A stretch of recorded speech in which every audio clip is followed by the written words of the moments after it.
Assalamualaikum warahmatullahi wabarakatuh. Selamat pagi, salam sejahtera bagi kita semua. Bagi anak-anakku yang beragama Hindu, saya ucapkan Om Swastiastu. Bahagia sekali pada pagi hari ini kita bisa bertemu secara virtual pada kegiatan masa pengenalan lingkungan sekolah kelas 10 tahun pelajaran 2020-2021. Pada kesempatan ini izinkanlah saya mengantarkan materi program kerja bidang kesiswaan SMA Negeri 6 Metro tahun pelajaran 2020-2021. Anak-anakku sekalian, walaupun di tengah kendala karena kita tidak bisa melakukan tatap muka secara langsung, namun mudah-mudahan harapannya kegiatan masa pengenalan lingkungan sekolah ini bisa berjalan dengan baik. Baik anak-anakku sekalian, kita mulai dan silakan disimak. Yang pertama berkaitan dengan kebijakan umum bidang kesiswaan. Anak-anakku sekalian, bidang kesiswaan bertugas mengurus segala sesuatu yang berhubungan dengan siswa. Harapan utamanya adalah bagaimana siswa kelak menjadi insan yang beriman, bertakwa, terdidik, dan selalu mengembangkan kepribadiannya untuk kemanfaatan pribadi, lingkungan, dan orang lain.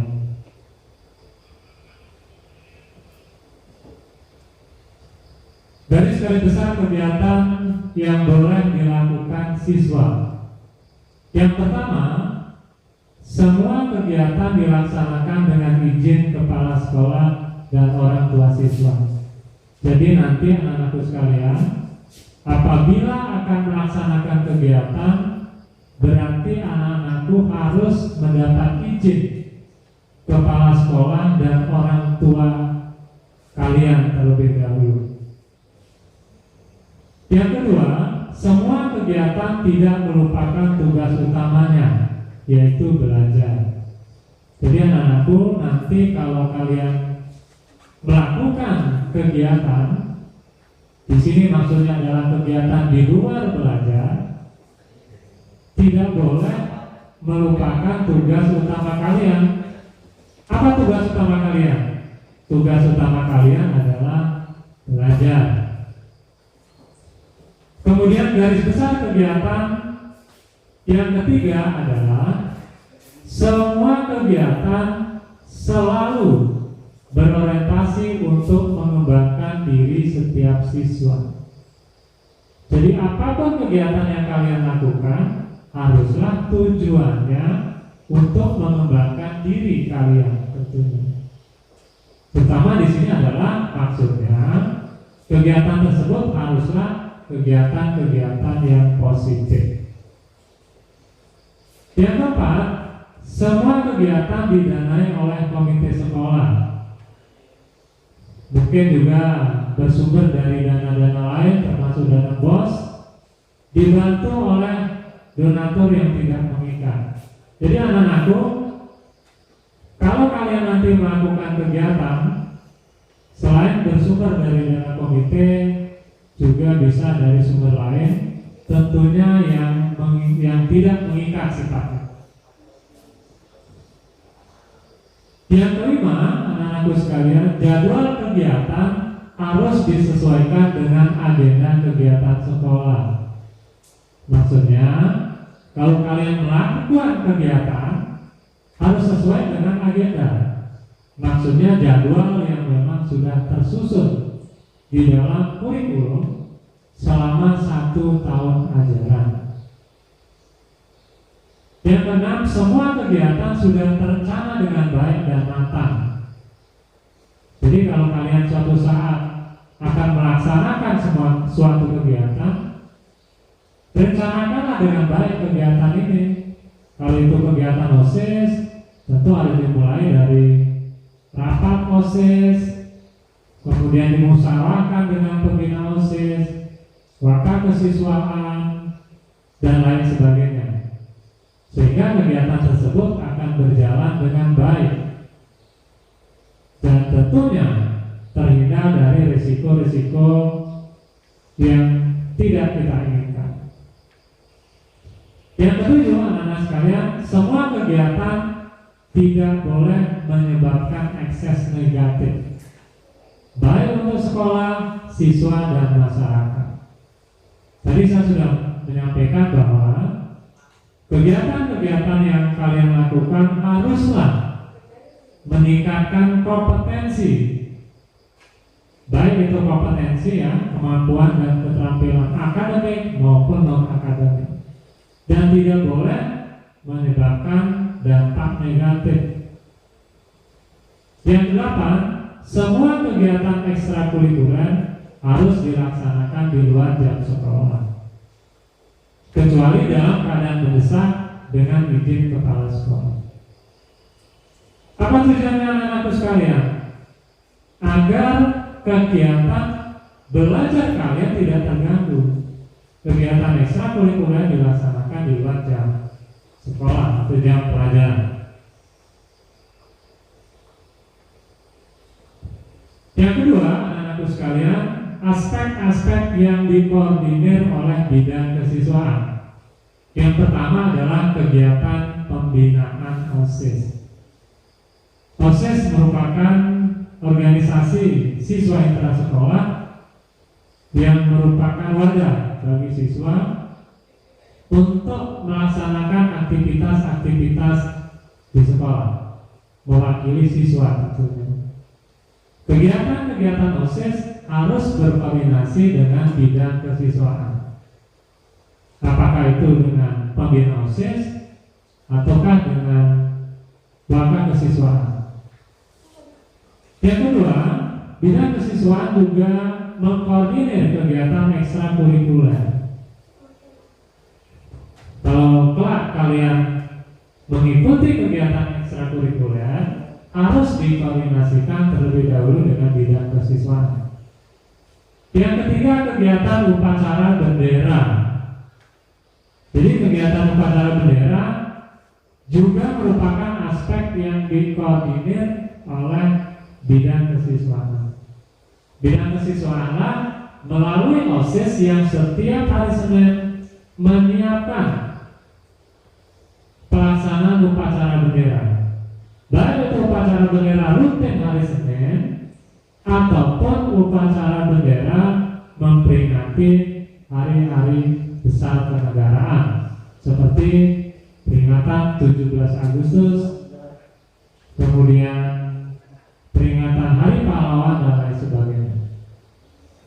Yang kedelapan, kegiatan 8K, yaitu keimanan, keamanan, kebersihan, ketertiban, keindahan, dan keindahan. Ini juga merupakan kegiatan yang dikoordinir oleh bidang kesiswaan. Kenapa? Karena tentu dalam mencapai situasi sekolah yang beriman, aman, bersih, tertib, indah, dan berindah, tentu akan melibatkan siswa. Nah, disinilah posisi bidang kesiswaan untuk mengkoordinir kegiatan-kegiatan 8K. Yang kelima, keserasian dan kekeluargaan. Yang kelima, kegiatan pelepasan siswa kelas 12. Anak-anakku sekalian, setiap akhir tahun ajaran selalu dilaksanakan kegiatan pelepasan siswa kelas 12. Ini juga merupakan bidang yang dikoordinir oleh bidang kesiswaan. Tujuannya adalah melepas siswa kelas 12 untuk melanjutkan cita-citanya ke jenjang yang lebih tinggi.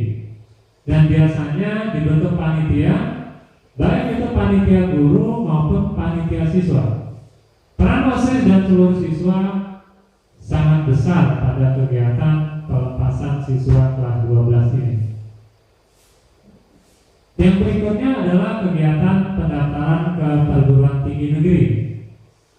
Yang kedelapan, mengatur tata tertib siswa dan mengurus siswa yang melanggar tata tertib. Anak-anakku, setiap sekolah tentunya memiliki tata tertib. Dan secara khusus, bidang kesiswaanlah yang bertugas menyiapkan tata tertib sekaligus menegakkan pelaksanaan tata tertib itu di sekolah, sehingga nanti sekolah akan menjadi lingkungan belajar yang tertib. Yang berikutnya adalah mengatur seluruh aktivitas siswa baik di dalam maupun di luar sekolah. Jadi apabila siswa melakukan kegiatan di dalam sekolah atau di luar sekolah, juga harus berkoordinir atau berkoordinasi dengan bidang kesiswaan. Yang ke-10, mengorganisir pelaksanaan karya wisata siswa. Jadi anak-anakku sekalian, kalau suatu saat kalian akan melaksanakan karya wisata, maka kalian harus menyampaikan terlebih dahulu dengan sekolah melalui bidang kesiswaan. Jadi tidak diizinkan kalian melakukan karya wisata, apalagi itu jauh letaknya, tanpa sepengetahuan sekolah. Ini tentunya untuk menghindari hal-hal yang tidak kita inginkan. Yang berikutnya adalah melaksanakan pemilihan calon siswa teladan, calon siswa penerima beasiswa bersama-sama dengan BP dan BK. Jadi tujuannya apa pemilihan calon siswa teladan ini? Memberikan apresiasi kepada siswa yang tentunya memiliki prestasi bagus, sehingga nanti bisa dicontoh oleh kawan-kawan yang lain, sehingga tercipta menjadi budaya yang teladan, budaya berprestasi.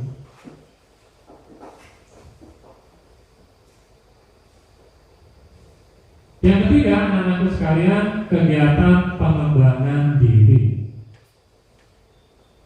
Anak-anakku perlu kalian ketahui, nanti selama kalian 3 tahun bersekolah atau beraktivitas di sekolah, ada 2 kegiatan atau menu utama yang akan kalian ikuti. Yang pertama adalah kegiatan kokurikuler. Apa itu kegiatan kokurikuler? Kegiatan kokurikuler adalah kegiatan belajar. Yang kedua adalah kegiatan ekstrakurikuler. Kegiatan ekstrakurikuler ini disebut juga dengan kegiatan pengembangan diri. Tujuannya apa? Selain kalian belajar berbagai mata pelajaran, potensi kalian pun berkembang, tentu sesuai dengan minat dan bakat yang kalian miliki. Kegiatan pengembangan diri di sekolah pun merupakan bidang yang dikoordinir oleh bidang kesiswaan. Yang pertama adalah OSIS atau organisasi siswa intrasekolah. Peran OSIS sangat besar di dalam sekolah, dan selama melaksanakan kegiatan-kegiatan selalu tentunya berkoordinasi dengan bidang kesiswaan. Di SMA Negeri 6 Meter ini, anak-anakku sekalian, kegiatan unggulan OSIS yang bisa saya sampaikan, yang pertama pemilihan pengurus baru. Ini biasanya dilaksanakan secara langsung bekerja sama dengan majelis permusyawaratan kelas. Dilaksanakan secara langsung untuk memilih pasangan baru, biasanya adalah ketua dan wakil ketua OSIS. Kegiatan ini juga untuk melatih siswa belajar tentang hak-hak. Hak apa? Hak dipilih dan memilih sebagai warga negara. Pada kesempatan ini tentunya yang dimaksud adalah warga sekolah. Yang kedua, peringatan HUT sekolah. Biasanya diisi dengan kegiatan lomba antar siswa dan lomba antar pelajar seprovinsi Lampung yang diberi judul Lomba Kompetensi Ekskul atau KOMEK. Anak-anakku, biasanya kegiatan ini cukup meriah dan mendapat respon dari berbagai sekolah di Provinsi Lampung. Dan kepanitiaannya biasanya dikoordinir oleh OSIS. Maka nanti silakan anak-anakku sekalian yang berminat bergabung di pengurusan OSIS, di kepengurusan OSIS ya. Selain tentunya kalian bisa menimba ilmu, pengalaman dan kemampuan berorganisasi dan manajerial. Yang ketiga, kegiatan kelas meeting. Kegiatan kelas meeting anak-anakku dilaksanakan pada akhir semester 1 dan semester 2 setiap tahun ajaran. Kegiatan biasanya dilaksanakan dengan berbagai lomba antar kelas, baik itu bidang akademik dan non-akademik. Kegiatan akademik misalnya lomba cepat tepat antar kelas, olimpiade IPA dan IPS. Kemudian kegiatan non-akademik diisi dengan lomba olahraga antar kelas dan lain sebagainya. Yang keempat, kegiatan-kegiatan OSIS unggulan adalah peringatan hari-hari besar negara seperti peringatan 17 Agustus, Hari Pahlawan, Hari Kartini, Hari Pendidikan dan lain-lain. Yang kedua, majelis perwakilan kelas atau permusyawaratan kelas ya. Majelis perwakilan kelas merupakan majelis yang terdiri dari perwakilan kelas. Fungsi utamanya adalah menampung ide-ide atau aspirasi kelas yang dapat disampaikan kepada pihak sekolah dan OSIS untuk kemajuan sekolah. MPK berkedudukan lebih tinggi dari OSIS anak-anak ya. Jika kalian ingin menjadi DPR-nya sekolah, DPR-nya siswa, bergabunglah dengan kegiatan MPK. MPK lah yang memilih pengurus OSIS. Jadi yang memilih pengurus OSIS, ketua dan wakil ketua OSIS dalam hal ini adalah MPK. Yang ketiga, kegiatan Ekskul Pramuka. Ekskul Pramuka merupakan wadah bagi para siswa yang berminat mengikuti kegiatan kepanduan atau kegiatan kepramukaan. Tentu kalian sudah tidak asing lagi ya, karena sejak SD, SMP kalian tentu sudah mengenal kegiatan-kegiatan kepramukaan. Kegiatan unggul Ekskul Pramuka yang pertama tentu adalah latihan rutin, baik mingguan, bulanan. Kemudian kegiatan penerimaan tamu ambalan biasanya dilaksanakan di awal tahun ajaran baru. Kemudian HUT ambalan, ini di SMA Metro, HUT ambalan dilaksanakan setiap bulan Februari. Isinya adalah lomba antar gugus depan, baik itu tingkat siaga, penggalang dan penegak se-Provinsi Lampung, yang kegiatannya juga cukup meriah dan ditunggu-tunggu oleh siswa. Yang keempat, anak-anakku sekalian, Palang Merah Remaja atau PMR. PMR merupakan wadah pengembangan diri bagi siswa yang berminat pada kegiatan kepalang-merahan dan kesehatan. Kalau kalian ingin memiliki pengetahuan dan keterampilan kepalang-merahan, silakan ikuti kegiatan ini. Kegiatan unggulannya yang pertama latihan rutin dan mengikuti berbagai kegiatan lomba. Yang kelima, kelompok ilmiah remaja atau KIR ya. KIR merupakan wadah bagi siswa yang ingin mengembangkan kemampuan pada bidang penulisan karya ilmiah dan penelitian. Kegiatan unggulannya adalah latihan rutin serta mengikuti berbagai lomba.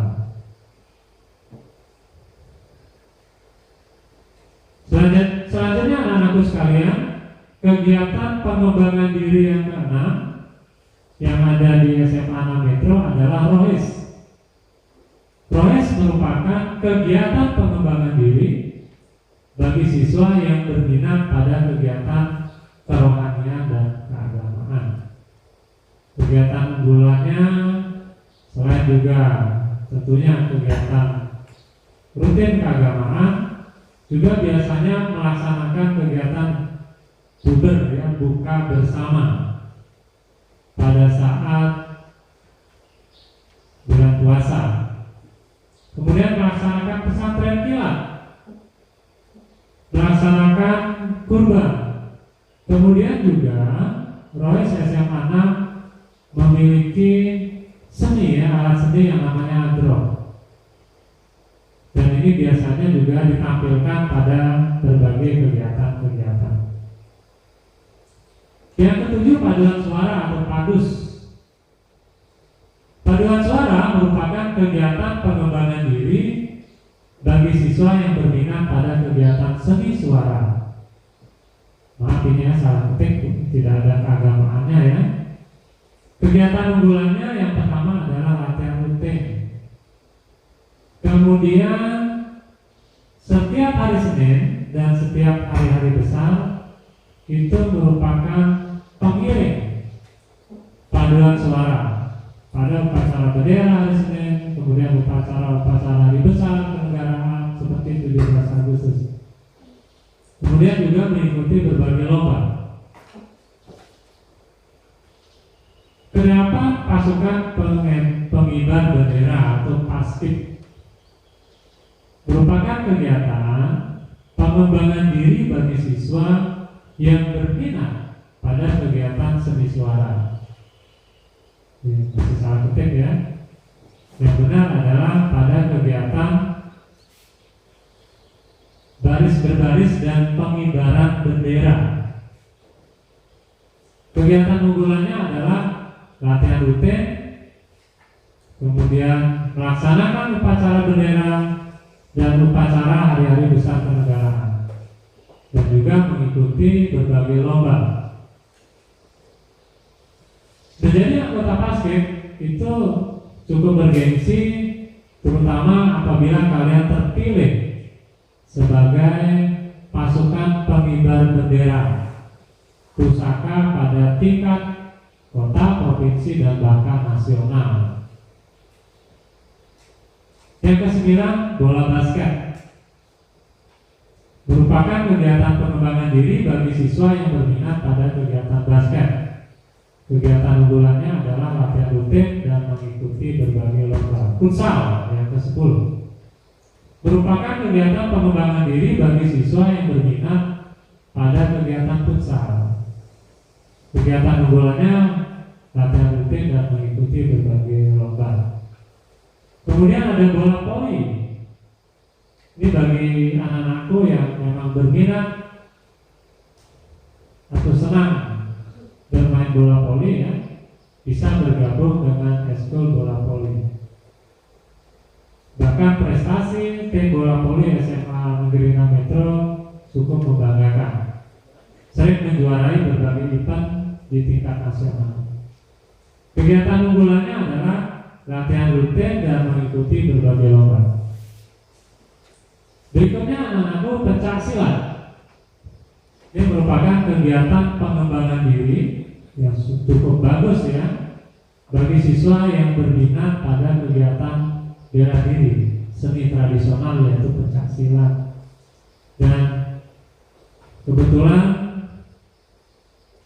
eskul pencak silat di SMA Negeri 6 Metro ini cukup berprestasi. Bahkan beberapa kakak-kakak kalian memenangi berbagai event kejuaraan. Bahkan pada ajang OSN Kegiatan unggulannya latihan rutin dan mengikuti berbagai lomba. Kemudian ada English Club. Anak-anakku yang ingin memiliki kemampuan bahasa Inggris yang bagus, silakan bergabung dengan School English Club atau EC istilahnya ya, yang populer. EC Pak Isi ya. Anak-anak menyebutnya EC, English Club. Kegiatan unggulannya latihan rutin dan mengikuti berbagai lomba.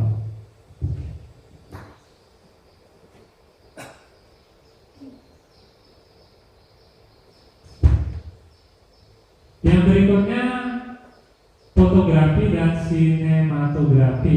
Ini juga merupakan kegiatan pengembangan diri yang seharusnya cukup menarik, yang dulu juga cukup berkembang ya di SMA Negeri 6 Metro ini.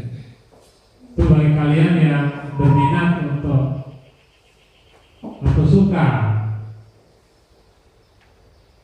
fotografi atau pembuatan film pendek, itu bisa bergabung dengan eskul atau kegiatan pengembangan diri fotografi dan sinematografi.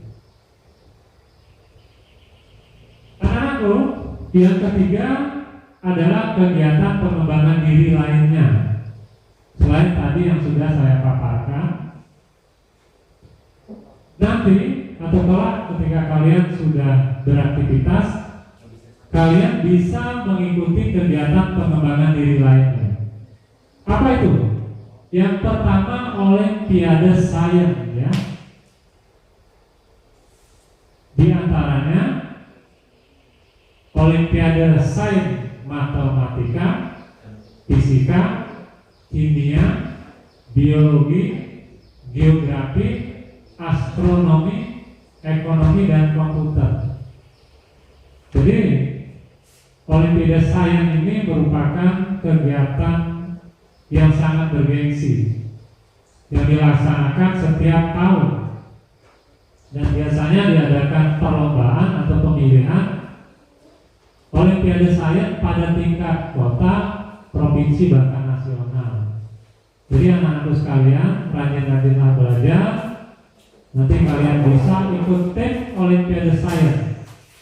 Syukur-syukur nanti kalian bisa berprestasi dan mendulang medali atau prestasi sampai level nasional. Ini tentu sangat bergengsi.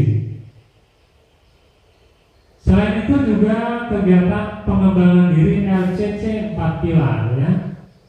Ini biasanya diisi dengan kegiatan lomba 4 pilar. Materinya apa? Ada Pancasila ya. Kemudian ada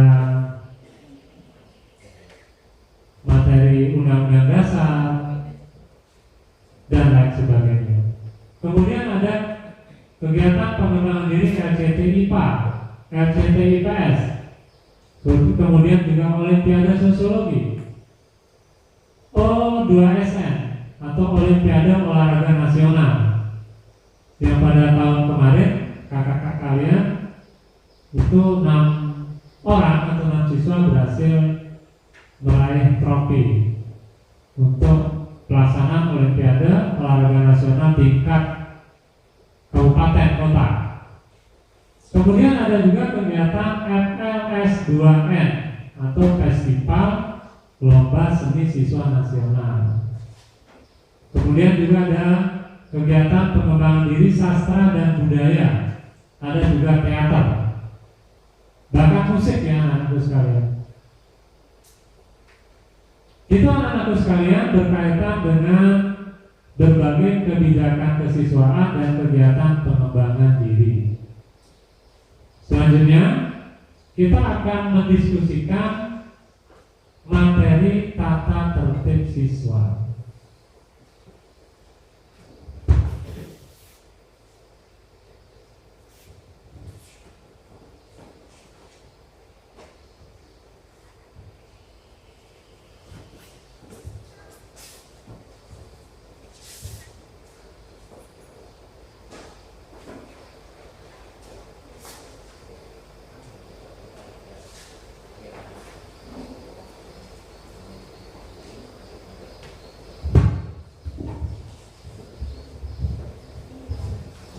Anak-anak sekalian, di setiap satuan pendidikan atau di setiap sekolah tentu ada tata tertib siswa. Apa tujuan dibuat atau dibentuk tata tertib siswa? Agar nanti tercipta satu kehidupan yang tertib dan teratur di sekolah. Saya akan coba membahas ini secara sekilas ya, nanti anak-anak bisa baca materinya, nanti akan saya share di grup.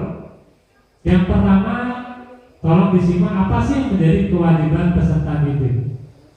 Pertama, peserta didik harus berlaku sopan ya, baik dalam tutur kata maupun tingkah laku, baik di lingkungan sekolah maupun di luar sekolah. Yang kedua, setiap peserta didik berusaha menciptakan masyarakat belajar. Artinya apa? Bahwa kalian datang ke sekolah ini tujuannya haruslah untuk belajar. Yang ketiga, setiap peserta didik memakai seragam sekolah sesuai dengan ketentuan yang berlaku. Biasanya androk dan celana panjang sebatas mata kaki ya. Tolong nanti kalian pakaiannya distandarkan. Artinya tidak boleh membuat pakaian sekolah yang tidak standar. Dari Senin Selasa kalian berpakaian OSIS, anak-anakku sekalian. Berdasi, menggunakan topi, ada lokasi sekolah, nama siswa, dan kelas, lambang OSIS. Kemudian hari Rabu dan Kamis kalian berpakaian identitas SMA Negeri Metro. Batik ya, dikenal dengan pakaian batik. Kalian juga harus berdasi, ada lokasi, nama siswa, lambang SMA Negeri Metro. Kemudian hari Jumat kalian berpakaian pramuka lengkap.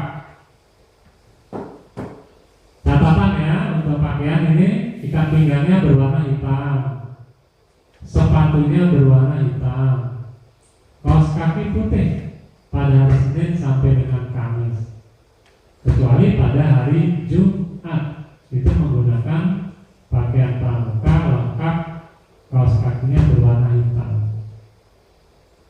Kemudian peserta didik hadir di sekolah selambat-lambatnya 10 menit jam pertama. Jadi kalau kelak kalian ke sekolah, KBM dimulai 7.15, berarti jam 7 atau 7.05 menit kalian sudah harus tiba di sekolah. Bagaimana dengan yang terlambat? Kalian hanya boleh masuk kalau sudah melapor kepada guru BK, guru piket. Kemudian nanti kalian akan diberikan surat izin dan mengikuti kegiatan yang ditentukan. Peserta didik yang bawa sepeda motor wajib melengkapi surat-surat. Oke, helm ya anak-anakku ya, dibiasakan. Kemudian setiap peserta didik berdoa menurut agama dan kepercayaan masing-masing pada awal dan akhir jam belajar. Selanjutnya peserta didik berhalangan, yang berhalangan ini ya, diwajibkan menunjukkan surat keterangan yang sah. Dari siapa? Surat itu dari orang tua atau wali kalian. Berlaku hanya 2 hari ya anak-anak ya. Kemudian kalau yang sakit harus menyertakan surat keterangan dokter atau instansi kesehatan setempat. Untuk yang sakit lebih dari 2 hari. Peserta didik yang tidak dapat mengikuti pelajaran selama beberapa hari wajib mengajukan permohonan untuk tidak mengikuti pelajaran kepada kepala sekolah. Selama jam pelajaran berlangsung, peserta didik harus berada di dalam kelas atau di tempat lain yang ditentukan oleh guru pengampu mata pelajaran yang bersangkutan. Kemudian peserta didik yang akan meninggalkan sekolah pada jam-jam belajar harus meminta izin kepada guru yang mengajar dan guru BK atau guru piket. Biasanya kalian diisi atau diberi surat izin. Kalau tidak, kalian akan dianggap bolos ya. berikutnya, setiap peserta didik wajib mengikuti upacara sekolah dan upacara hari besar. Kemudian setiap peserta didik wajib mengikuti kegiatan ekstrakurikuler. Jadi jangan sampai kalian besok tidak ikut satupun eskul, yang itu nggak boleh, wajib. Jadi wajib mengikuti salah satu eskul. Kemudian setiap peserta didik wajib memelihara dan menjaga 8K. Apa itu? Keamanan, kebersihan, ketertiban, keindahan, kekeluargaan, kesehatan, kenyamanan, dan keringanan sekolah. Selain itu juga wajib menjaga kebersihan sekolah, kemudian menjaga sarana yang ada. Nah, ini khusus untuk tata tertib mengikuti pelajaran olahraga. Saya singgung sekilas ya prinsipnya. Kalau mengikuti kegiatan olahraga harus menggunakan pakaian olahraga. Setelah itu, setelah selesai mengikuti kegiatan olahraga, kalian harus berganti lagi dengan pakaian pada hari itu. Jadi tidak boleh menggunakan pakaian olahraga 1 hari penuh. Kemudian saya singgung sepintas juga, khusus tata tertib upacara bendera. Semua siswa wajib mengikuti upacara bendera hari Senin dan upacara bendera pada peringatan hari besar kenegaraan, dan wajib berada di lapangan upacara 15 menit sebelum dimulai. Kemudian tentunya anak-anakku, kalian harus berperilaku tertib dan hikmat ketika pelaksanaan upacara bendera. Kegiatan upacara ini diatur, disiapkan oleh pengurus OSIS dan petugas PNR untuk menjaga kesehatan tentunya kalau ada yang sakit dan pingsan.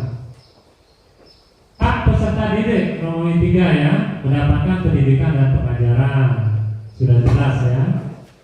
Kemudian kalian juga boleh menggunakan sarana dan prasarana yang ada di sekolah dengan kewajiban menjaga.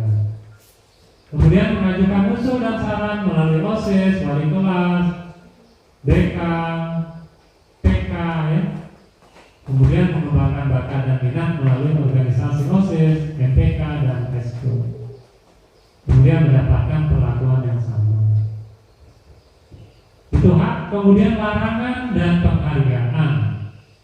Kalian dilarang merokok di lingkungan sekolah, itu dicatat ya. Tidak boleh merokok di lingkungan sekolah. Berjudi, mencuri, menggelapkan barang atau uang ya di lingkungan sekolah. Kemudian membawa, menyimpan, mengedarkan rokok, minuman keras, obat-obat terlarang, buku-buku dan media yang tergolong porno dan dilarang. Membawa sajam atau senjata tajam dan alat-alat lain yang membahayakan.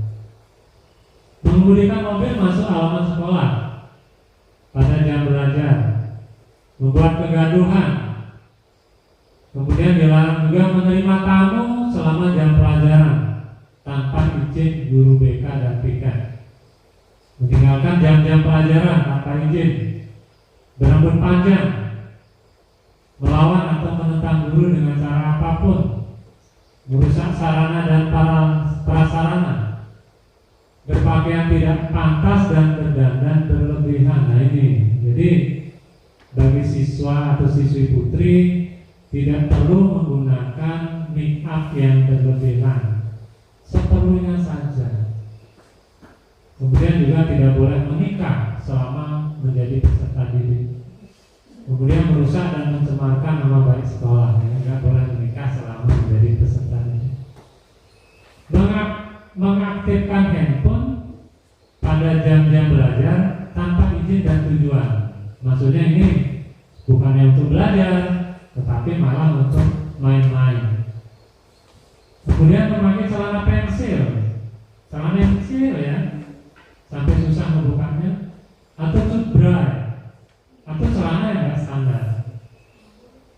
rok ketat dan tidak standar, memakai baju ketat, seksi dan bagian bawahnya dipotong, tidak standar. Kemudian penghargaan bagi peserta didik. Bagi kalian yang berprestasi, juara 3 event olahraga itu mendapat poin, ya, poin positif 3. Juara 2 poin positifnya 4, juara 1 poinnya 5. Begitu seterusnya ya anak-anakku, sampai level nasional kalian mendapat poin 10. Poin ini bisa digunakan untuk mengurangi kalau kalian mendapat poin negatif, gitu. Juga menjadi pengurus OSIS, PK juga kalian mendapat poin. Menjadi pengurus ekskul mendapat poin. Ini poin yang positif ya anak-anakku. Kemudian sanksi. Nah ini harapannya nanti kalian tidak ada yang mendapat sanksi dari sekolah. Oleh karenanya jangan melakukan pelanggaran tata tertib kan gitu.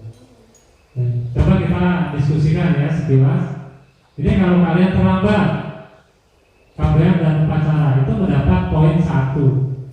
Tidak mengikuti KBM poinnya 2. Terlambat untuk yang keempat poinnya 4. Tidak mengikuti upacara poinnya 2. Tidak mengikuti upacara dan apa hari Senin dan hari besar poinnya 7.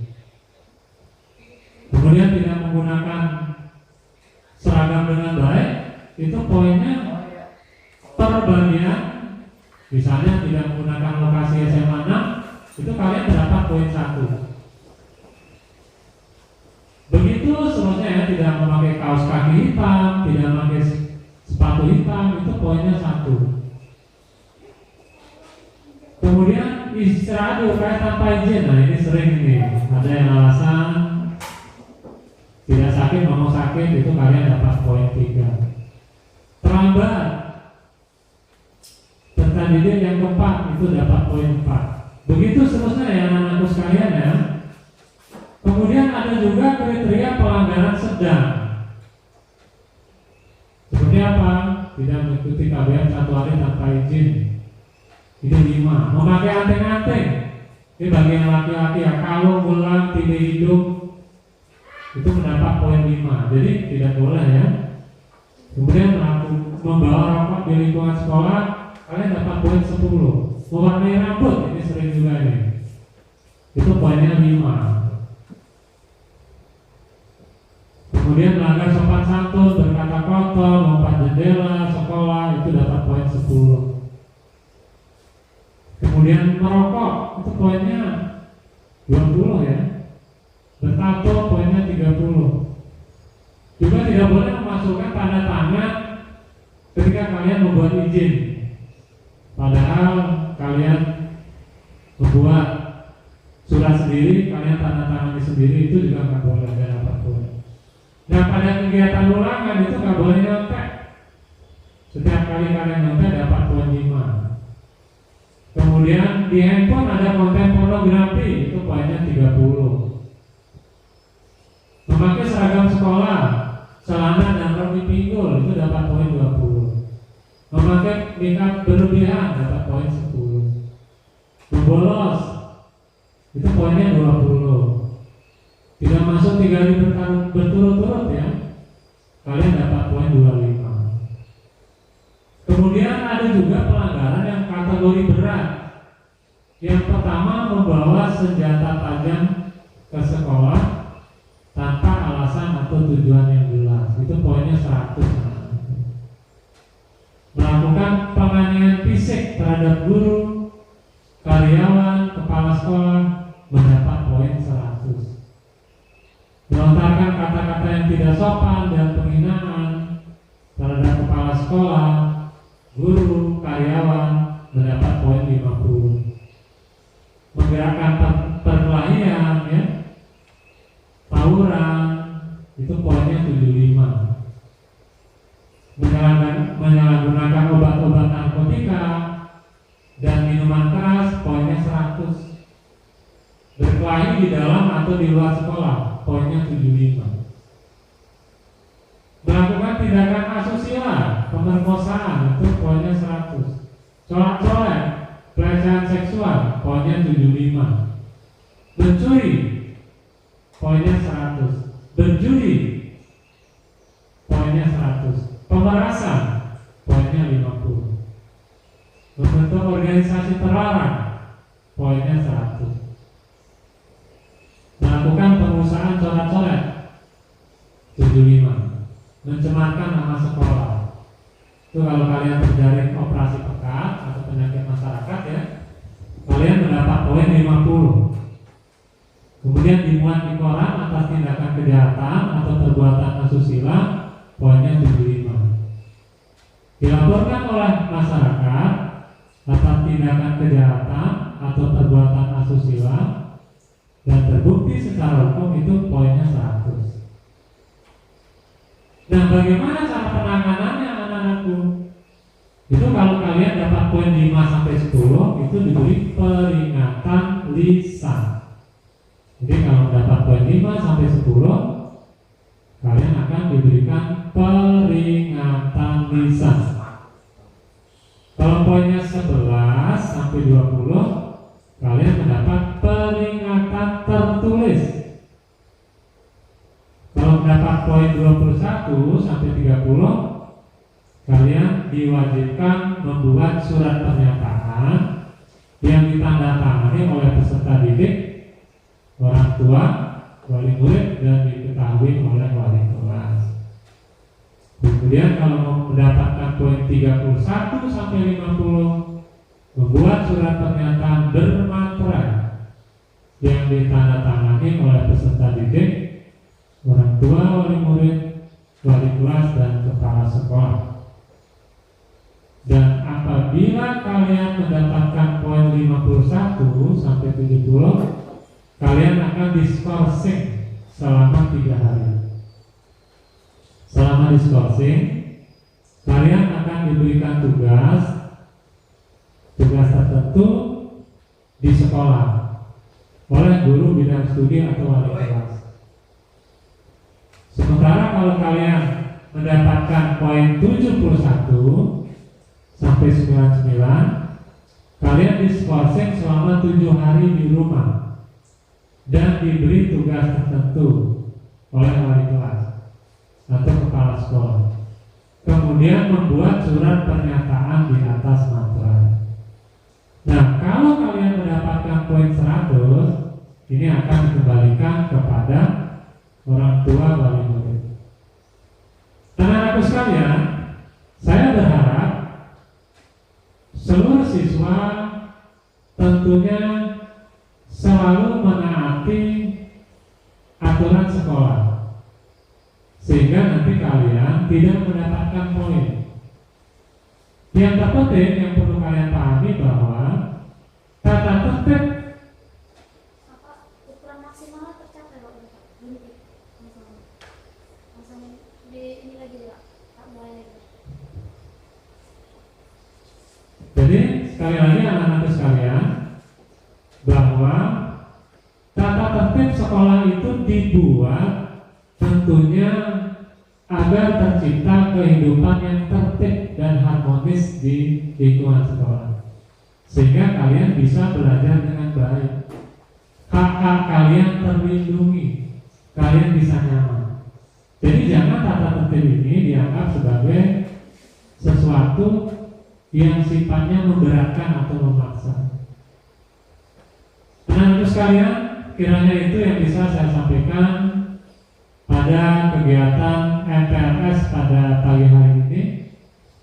Saya sangat berharap kelak ketika kalian sudah beraktivitas di sekolah, kalian menjadi siswa yang mematuhi tata tertib, kemudian mengikuti kegiatan pembelajaran dengan baik, mengikuti kegiatan pengembangan diri dengan baik, sehingga apa yang menjadi tujuan dan cita-cita kalian dan cita-cita keluarga kalian akan dapat tercapai. Saya berdoa agar Tuhan Yang Maha Esa memberikan kemudahan bagi kita semua dan bagi kalian, dan kalian mendapat kesuksesan dalam belajar. Kiranya itu yang bisa saya sampaikan Mudah-mudahan ada manfaatnya. Mohon maaf. Wassalamualaikum warahmatullahi wabarakatuh.